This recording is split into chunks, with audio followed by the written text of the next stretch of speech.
Ndagusuhuje mu gutangira rwa rugendo rukomeye cyane ndetse runagoye, kandi muri ibyo bihe ubona aho gukorera hari hake ugereranyije n'ubu, gusa ariko ngo guhozaho nibyo byatumye agera aho ageze ubu ngubu.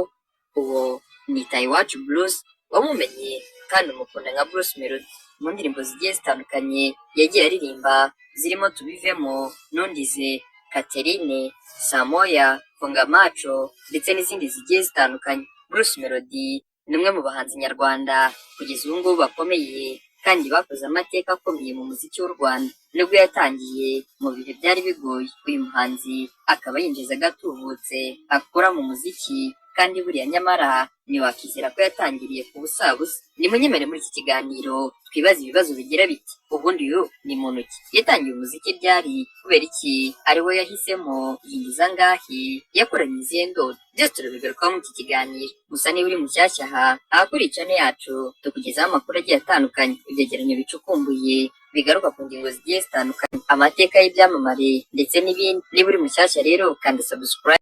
Ubundi mu busanzwe amazina ye ni Iwacu Bruce, yabonye izuba ubwo hari tariki 2 z'ukwezi kwa gatatu mu mwaka w'1992. Ise umubyara akaba yitwa Nibihangana Jeri. Uyu akaba yaritabye Imana ubwo Bruce Melody yari afite imyaka 3, naho nyina umubyara we akaba yitwa Verene Muteteri.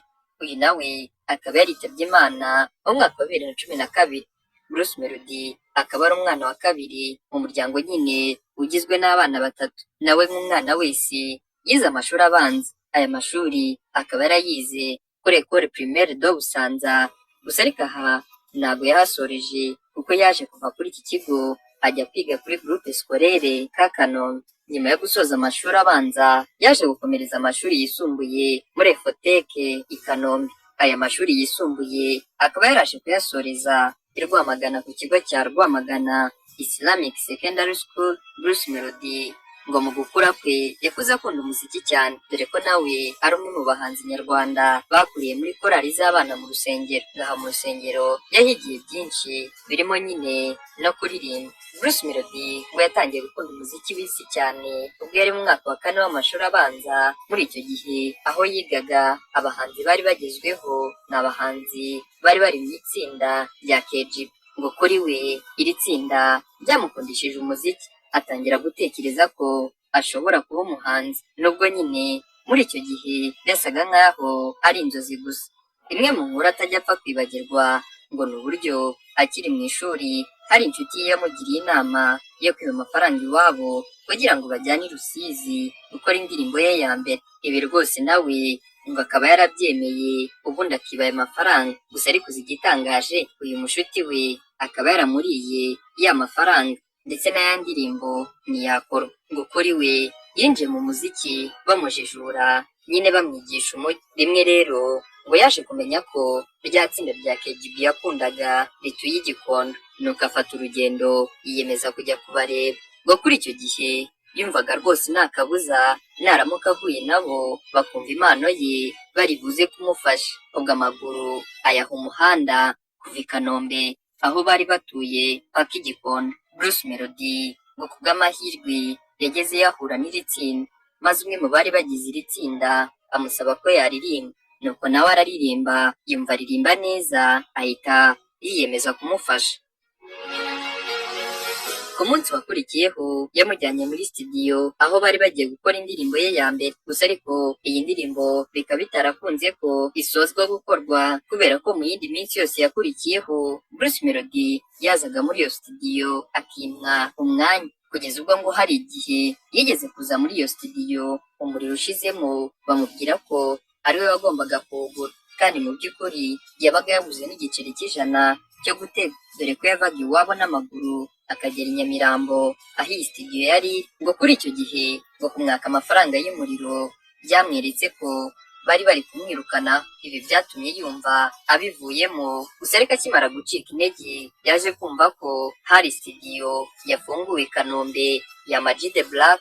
Iyi studio ikaba yarakoreragamo producer Jimmy na piano. Aba bose bakaba barigishwaga na nyakwigendera producer Junior Multisystem. Ubwo Bruce Melody yakoze ibishoboka byose kugira ngo azabashe kwinjira muri iyi studio. ibi byaje no kumukundira ubundi aba inshuti y'abakoraga muri iyi studio. Ubwo Bruce Melody yavaga ku ishuri agahitira kuri iyi studio abayikoreragamo bakamutuma utuntu ngo kuri iki gihe intego yari afite ngo byari ukugira ngo azabashe kwiga ibijyanye n'umuziki abyigiye muri iyo studio.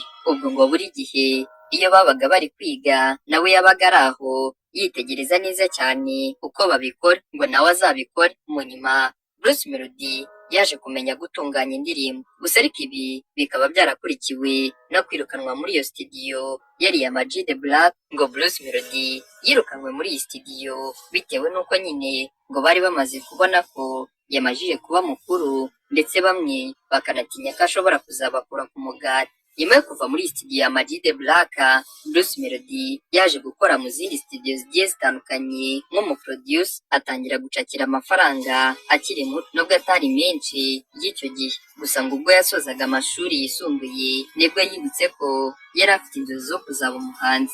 Ubwo yaje guhura n'umushoramari witwa Munyaneza Janvier. Uyu akaba yarashakaga kugura studio ya Ama G The Black, ubundi Bruce Melody akazajya ayikoramo nk'umuproduce. Bruce Melody icyo gihe yaranafite gahunda yo kujya kwigishwa na Lick Lick, gusa ariko ibi bikaba bitarakunze kubera ko uyu Lick Lick yari afite urugendo muri Leta Zunze Ubumwe za Amerika. Ubwo ngo Bruce Melody yahuye na Fayzo bahita bacura umugambi w'uburyo bakigarurira Unlimited yari ivuyemo uyu muproducer Lick Lick. Bacuze neza umugambi wabo nuko bawugeza kuri wa mushoramari Munyaneza Janvier, nuko Bruce Melody aba yinjiye muri iyo studio nk'umuhanzi mushya. Fayzo nawe ahita yinjiramo nk'umuproducer. Bruce Melody ari muri iyi studio yakoze zimwe mu ndirimbo zatumye benshi bamukunda zirimo Tubivemo, Uzandabure na Telefone. Gusa ariko mu nyuma Bruce Melody yaje kuva aha muri Unlimited Records bitewe no kugirana ibibazo na Fayzo. Bruce Melody akiva aha yaje kwerekeza muri label ya Super Level. Iyi label akaba yarayigiyemo binyuze kuri Mico The Best. Iyi label ikaba yari yaramuhaye amasezerano avuga ko bazajya bagabana 50% y'ibyinjiye. Ubwo we n'iyi label barumvikanye ariko ntiyahita asinya. Reka rero buri mwinga azakora igitaramo iyi label itabizi iramurakarira, bimuviramo guhindura contrat. Ngo muri icyo gihe nyuma y'icyo gitaramo Bruce Melody yaje gusinya ya contrat, bamubwira ko bahinduye ibitekerezo ngo kubwo bazajya bagabana, bagatwara 30% y'ibyinjiye, bo bagatwara 70% y'ibyinjiye. Bruce Melody yumvishe bimucanze bitewe n'uko yari amaje kubura mama w'umubyara, aza guhitamo gusinya iyi contrat. Ngo kuri we yasinyiye amasezerano yumva ko namara kumenyekana azahita asaba ko yaseswa. Ibi ni nako byaje kugenda. Nyuma yo gukorera muri iyi label indirimbo zakunzwe cyane zirimo Nungize, Bruce Melody yaje gusaba ko amasezerano aseswa. Gusa ubwo yasabaga ko amasezerano aseswa yasabwe kwishyura amafaranga miliyoni 18, kandi mu by'ukuri nayo yari kubona. Ibi byaje gutuma ajyanwa mu nkiko, gusa ngo kubw'amahirwe yaraburanye. Urukiko birangira rutegetse ko azishyura miliyoni 2 gusa. Nyuma y'iyo nzira y'inzitane yanyuzemo Bruce Melody, noneho byatangiye gucamo, abantu batangira gukunda ibihangano byari benshi ndetse n'amafaranga atangira kuza. Gusa ngo uko amafaranga yazaga ngo w'icyo yitagaho kwari ugukoresha make, ubundi ayandi akazajya yasevinga cyangwa akareba indi mishinga yakoramo. Bruce Melody wazamutse bimugoye yashyizemo imbaraga nyinshi kandi asohora indirimbo nyinshi ku buryo nyine abakunzi be batigeze babura indirimbo. Uganiriye n'uyu muhanzi yakubwira ko nawe atazi umubare w'indirimbo amajije gukora, yewe na zimwe mu zo yakoze yabuze aho zagiye. Uramutse kandi ugiye muri iki gihe akoreramo wasanga aba yararikodinze indirimbo nyinshi akagenda asohora gake gake. Ibi nibyo bimuhindura munyakazi. Mu kwezi kwa kabiri kw'ibihumbi 2020 Bruce Melody nibwo yatangaje ko yinjiye muri label ya Cloud9 Entertainment. Gusa iyi label akaba atarigeze ayitindamo kubera ko mu mwaka w'ibihumbi 2022 aribwo Bruce Melody yaje kwinjira muri label ya 155am ya Coach Gael. Muri iyi label nk'ibisanzwe yarakomeje arakora cyane ariko noneho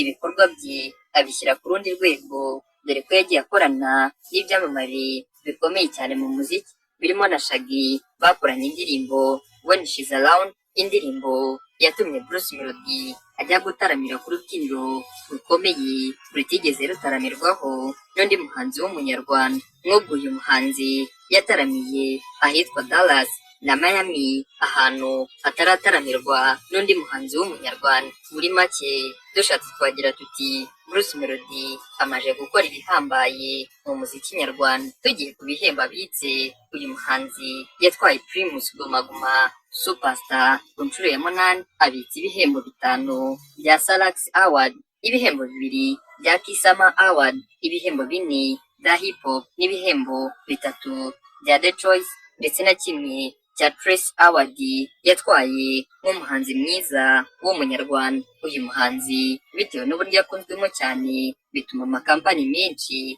amwizera akamuha akazi ko kubamamariza. Nk'ubwo kuri ubu ngubu akorana na BK Arena, aho yasinye kontra ihagaze amafaranga miliyoni 150 z'amanyarwanda. Si aya makampani yonyine akorana nayo, kuko n'ubundi afite n'andi makampani menshi yamamariza. Mu bijyanye n'ibyo atunze, tariki 17 z'ukwezi kwa mbere 2020 nibwo Bruce Melody we n'umujyanama we batangije ku mugaragaro televiziyo yabo bise Isibo TV. Uyu mugabo kandi bikaba bivugwa ko atunze amahoteli. Uyu muhanzi kandi akaba anafite lebo ye. Iyi lebo ye ikaba yaranyuzemo abahanzi bagiye batandukanye barimo Juno Kizigenza na Kenny Soul. Gusa kugeza ubu ngubu nta muhanzi ubarizwa muri iyi lebo. Mu bijyanye n'umuryango, Bruce Melody afite umugore n'abana 2. Rimwe abanyamakuru baramubajije bati gira icyo watubwira ku mugore wawe wahisha abantu. Mu kubasubiza nawe yaragize ati ntacyo navuga ku mugore wanjye,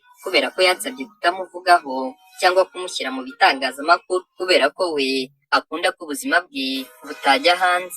Ngo Bruce Melody yafashe umwanzuro wo gushaka kare, ngo kubera ko yabonaga izi nkumi ziri aha hanze atazazishobora. Kugeza ubu Bruce Melody ni umwe mu bahanzi nyarwanda bakurikiranwa cyane ku mbuga nkoranyambaga zigiye zitandukanye.